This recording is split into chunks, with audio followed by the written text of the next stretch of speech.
Hey, if you are looking for the sound equalizer on your Huawei FreeBuds 5, first just open them in the AI Live application and then go to the sound quality and effects.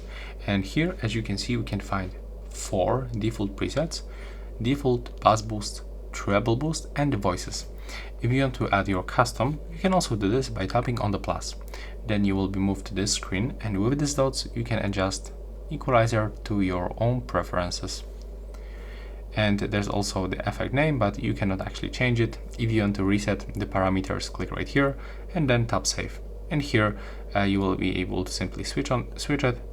And when you click on this icon, you can simply customize it one more time. And to delete, click on the trash in the right upper corner and click OK.